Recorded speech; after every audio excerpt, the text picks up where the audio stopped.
Nicholas is a creative young man who loves art and enjoys social and creative work. He didn't go to university. After finishing school, he worked with different art, social, and environmental groups and organizations and has learned to adapt to change. Maria is a dynamic young woman with a degree in business administration. Her dream is to become an entrepreneur, combining work with her passion. She enjoys reading books and articles about successful businesses. She has adopted the polished style of business professionals in her appearance, is highly organized, and strives to keep everything in order to function efficiently. Before we watch the video together, let me tell you a few things about the story, so it's easier to follow. In our story, the local municipality gives a space to be used for something special. A social enterprise. In this space, there is a small cafe and a place where people can meet and do things together. Two young people, Maria and Nicholas, take the lead. They are responsible for running the cafe and organizing the activities. Along the way, they face some challenges, but through these, they learn how to solve problems, make decisions, and work as a team. Just like real entrepreneurs. This video is not only about Maria and Nicholas. It's also about you, about how we can all learn to think in creative and practical ways, and how we can make a difference in our community. So, let's watch the story and see what ideas it brings to mind.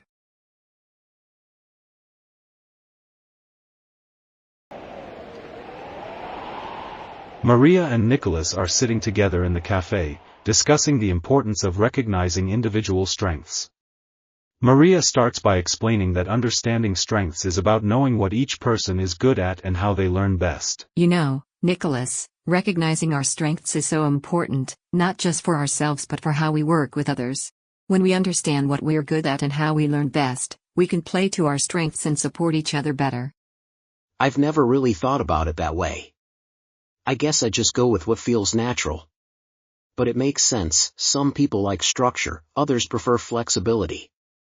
Let us figure this out, and we can make teamwork smoother and more enjoyable.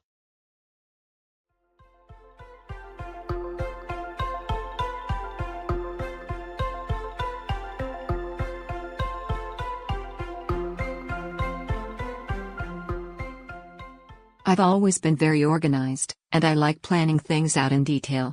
It helps me feel in control and ensures everything runs smoothly. That's great.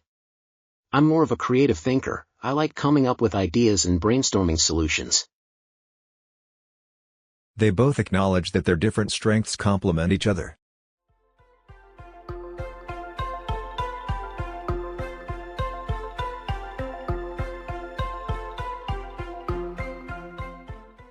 Nicholas explains that he learns best through hands-on activities, while Maria prefers written instructions.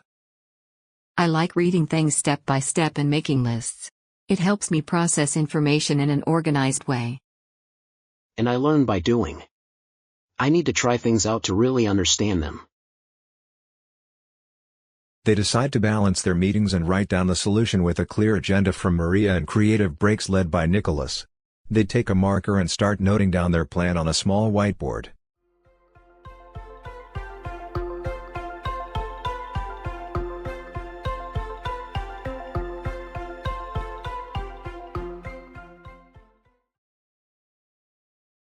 Maria and Nicholas are at work, watching as employees do their tasks.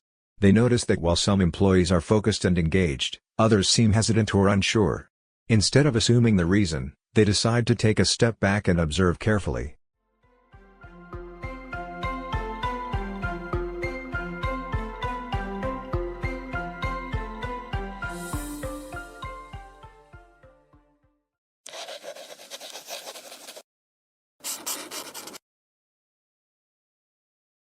Maybe they're feeling overwhelmed.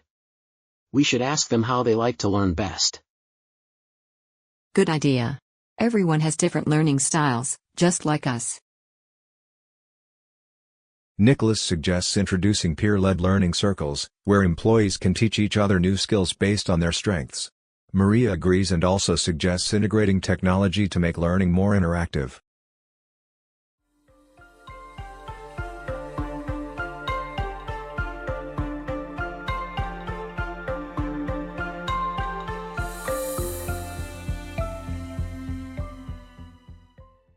They set up tablets with step-by-step guides and speech-to-text features to help employees who struggle with reading or writing.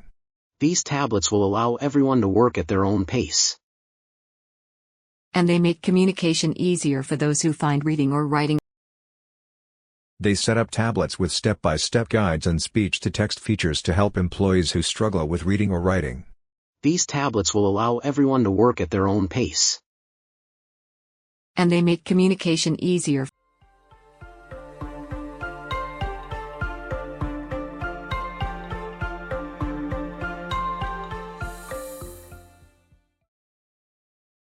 The cafe is hosting its first open event. Maria admits to Nicholas that large crowds make her anxious.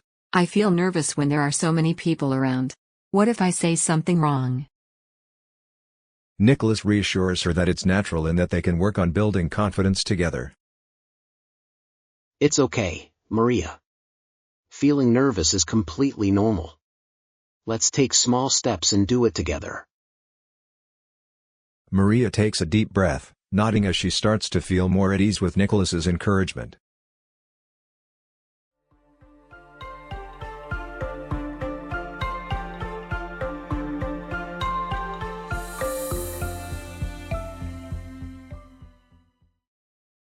Nicholas suggests setting small, achievable goals, such as introducing themselves to one new person and participating in one activity. That sounds manageable. I'll try to introduce myself to someone new. And I'll join you for an activity to make it easier.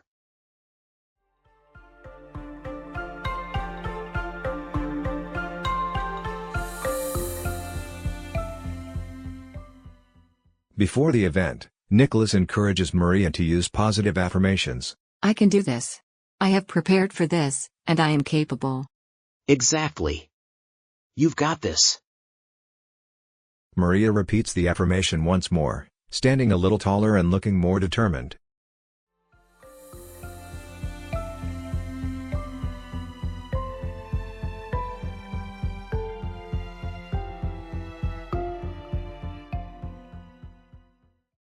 After the event, Maria feels proud of herself. I actually enjoyed talking to people. I feel like I accomplished something today. See? Small steps really make a difference. They sit back, reflecting on the event while enjoying their tea, feeling motivated for the next step.